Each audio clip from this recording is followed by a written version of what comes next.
Salam Rahayu dan salam budaya bagi saudaraku pecinta budaya Nusantara. Mari kita simak dan nikmati kembali lanjutan kisah legenda penangsang dalam Kidung Tahta Asmara karya Nasirun Purwokarto yang saat ini telah memasuki episode ke-42 dengan judul Rumeksa ing Wengi. Saudara, di episode yang lalu telah dikisahkan bahwa para Amirul Amri Kasultanan Demak Bintoro yang dipandikani Kanjeng Sunan Kudus dan Kanjeng Sunan Kalijaga telah menetapkan putra tertua Sultan Trenggono yang bernama Raden Bagus Mukmin atau Sunan Prawoto dinobatkan menjadi Sultan Demak Bintoro keempat, menggantikan ayahandanya Sultan Trenggono yang gugur di Panarukan. Namun sampai kurun waktu 1,5 tahun rencana pelantikan itu pun tertunda-tunda karena Bagus Mukmin mengelak dan merasa tidak mampu untuk menjadi pemimpin di Keraton Demak Bintoro. Hal itulah yang membuat kecemasan dan kegundahan para waliul amri karena sangat mengkhawatirkan Keraton Demak Bintoro terjadi kekosongan kepemimpinan. Sunan Kalijogo kembali menjelaskan pandangannya.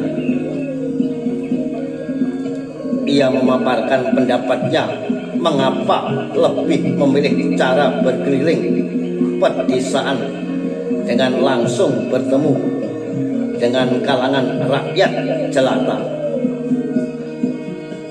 Sebuah kerja dakwah yang telah dilakukannya sejak diangkat menjadi anggota Waliul Amri di usia 25 tahun silam. Ia berpindah-pindah menjadi ulama lelana atau ulama pengembara di pedalaman tanah Jawa, sejak dari Rembang, kemudian Purwodadi, Salatiga, Tembayak, Kajoran, Baglen, Kebumen, Banyumas, hingga akhirnya sampai di Cirebon dan lama menetap di Kalijaga.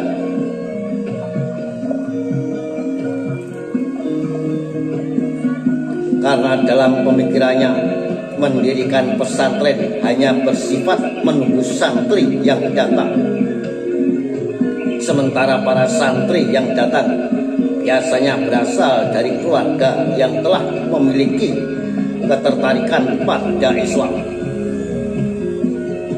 Padahal di tanah Jawa justru masih lebih banyak orang-orang yang belum tahu ajaran Islam. Karena ketidaktahuan itulah menjadikan mereka tidak tertarik untuk mengirimkan anak-anaknya ke pesantren.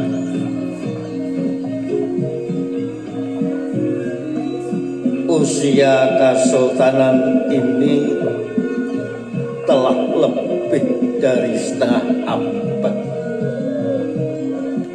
Kalau tetap meninggalkan rakyat pedalaman, jangan salahkan mereka.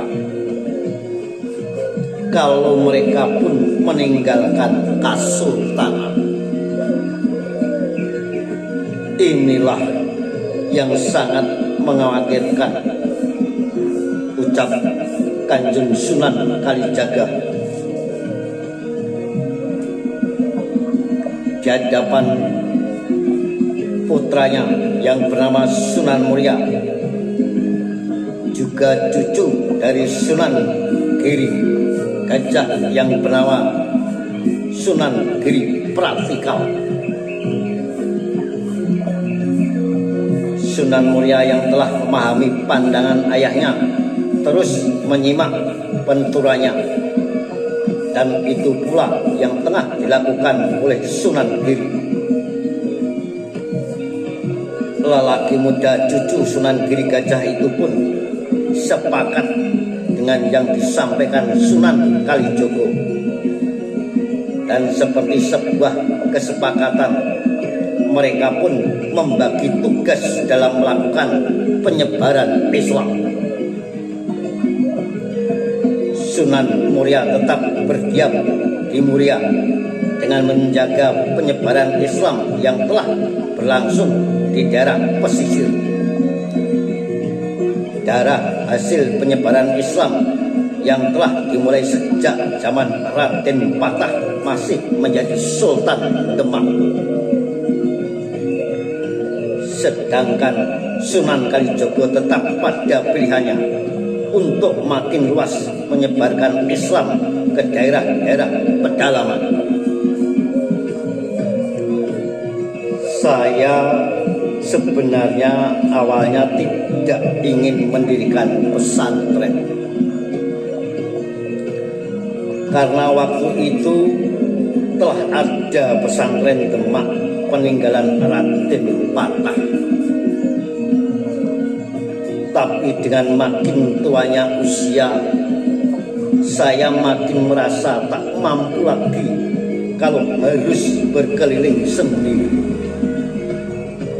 Maka pembangunan pesantren ini untuk mendidik para pemuda menjadi penerus saya.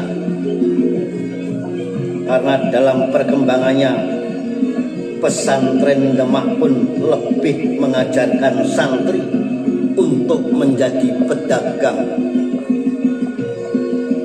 Maka di pesantren Kadilangu ini mereka saya didik dengan cara berbeda. Mereka saya ajarkan untuk menjadi seorang petani hingga kelak bisa masuk ke seluruh pedalaman, mendatangi rakyat dengan mengajari cara bertani yang menguntungkan, selain mengajarkan ajaran-ajaran keislaman, ucapnya Kanjeng Sunan Kalijaga tegas. Dan Sunan Giri hanya memilih tempat yang lain yang belum tersentuh oleh para ulama sebelumnya. Ia memilih menyebarkan ajaran Islam ke luar tanah Jawa. Santri-santri Giri yang sudah dianggap lulus ia kirimkan ke seluruh kepulauan Nusantara, ke arah barat menuju tanah Minangkabau, Jambi, dan Palembang di Nusa Andalas, menyeberang ke utara menuju Kutai dan Indrapura, dan jauh meluncur ke timur menuju Maluku, Ternate, Tidore, Hima, hingga Itu.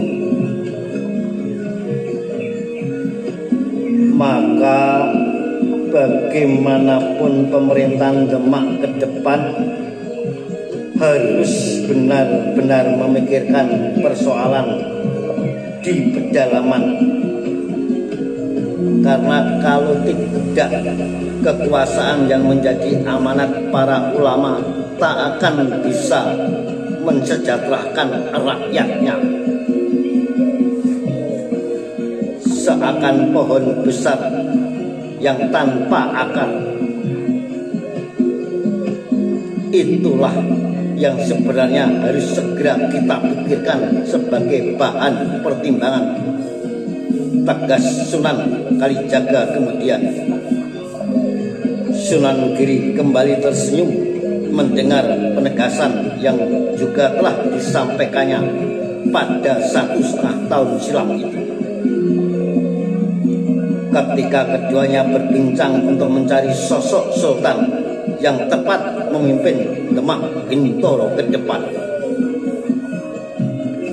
Waktu itu Sunan Kalijogo baru saja bertemu dengan Sunan Gunung Jati yang meminta pertimbangannya tentang rencana penyerangan yang tengah dipersiapkan. Jadi semestinya kita tidak perlu lagi memperkuat barisan prajurit untuk menggempur Belambangan, Malaka atau mana saja, karena kesungguhannya di dalam Kesultanan ini telah terjadi kelemahan yang seolah tak terlihat mata. Pada masa pemerintahan sebelumnya, tenaga kita habis untuk perang. Kita perangi dimanapun perangi berada. Saya bukannya tidak setuju dengan pandangan Sunan Gunung Jati dan Sunan Kudus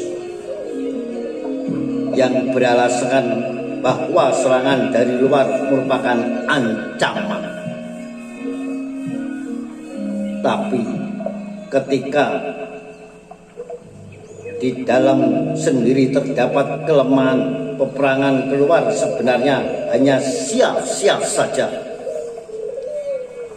Ibarat gajah di pelupuk mata tak tampak, semut di seberang lautan kita ributkan. Saya benar-benar prihatin kalau Demak ke depan tak menghentikan serangan-serangan yang sesungguhnya yang tak menguntungkan tersebut.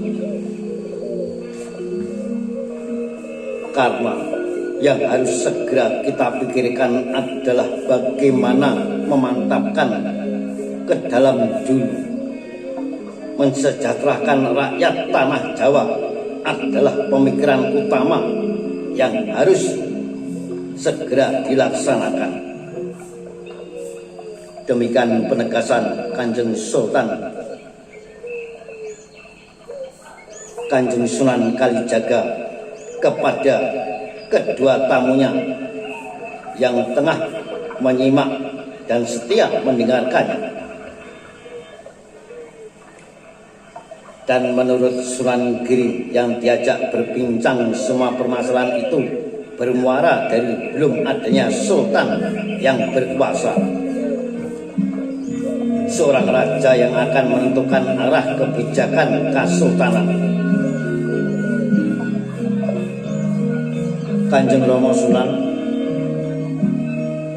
maka kedatangan saya kali ini sebenarnya adalah untuk menegaskan yang kemarin sudah kita bahas, Romo, soal pelantikan Nak Mas Mukmin.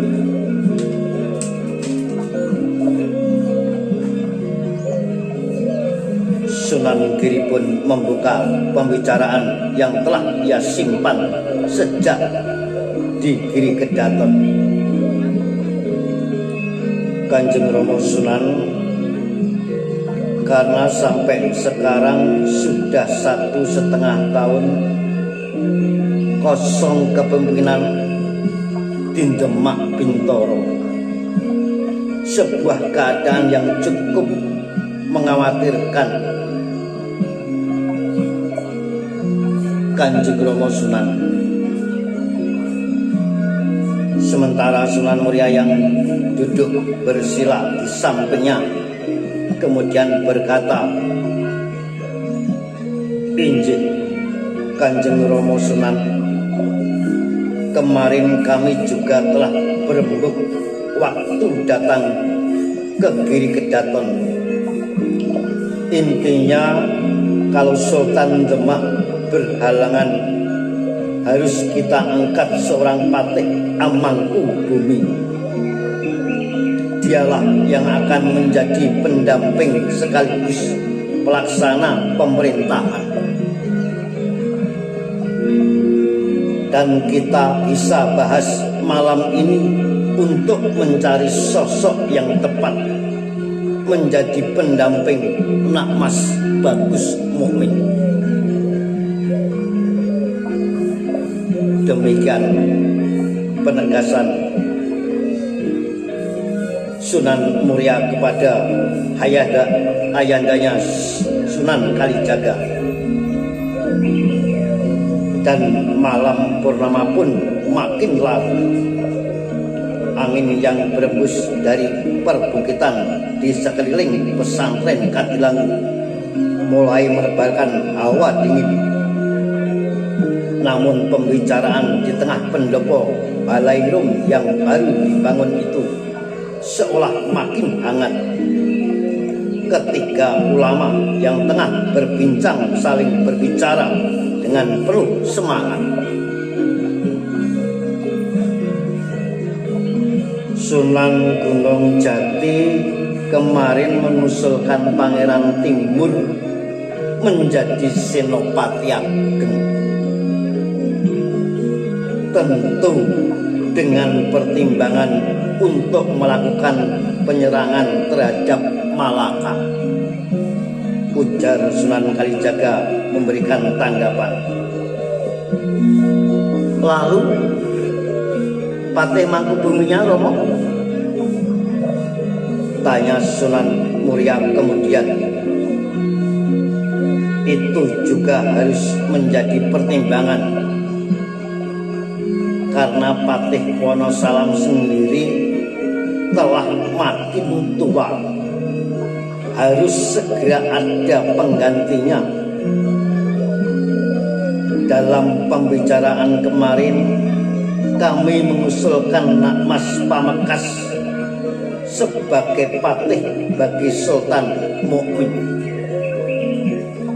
Jadi kalaupun Sultan tak bisa mengerjakan tugasnya, telah ada pembantu-pembantunya yang siap menggantikan. Hingga tak ada lagi alasan untuk menunda pelantikan. Ketiga ulama itu terdiam semua, tengah berpikir keras tentang masalah yang sama, mencari sosok yang tepat untuk diberi mandat dan amanat. Tak terasa malam telah beranjak menuju dini hari.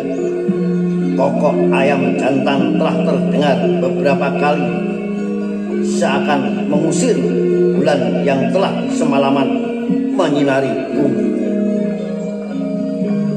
Sementara dari arah pelataran irama gending yang ditabuh masih terus mengalun pelan, menebarkan kedamaian bagi para pendengarnya yang mendengarkan dengan penuh perasaan. Dan sebuah kidung dandang gulo tengah kembali dilantunkan. Ono kidung rumaksa ing wengi, teka hayu luputa ing lara, luputa bilahi kabeh. Jim setan datang purun paneluhan tanono wani.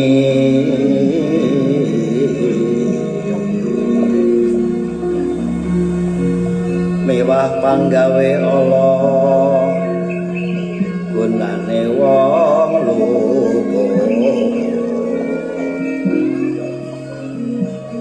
geni ateman tirta maling ado tan ana ngaraing mami mula dudupan sirna. Demikian saudara, kita sampai berjumpa di lanjutan kisah legenda penangsang dalam Kidung Tahta Asmara. Salam Rahayu, salam budaya, sampai jumpa.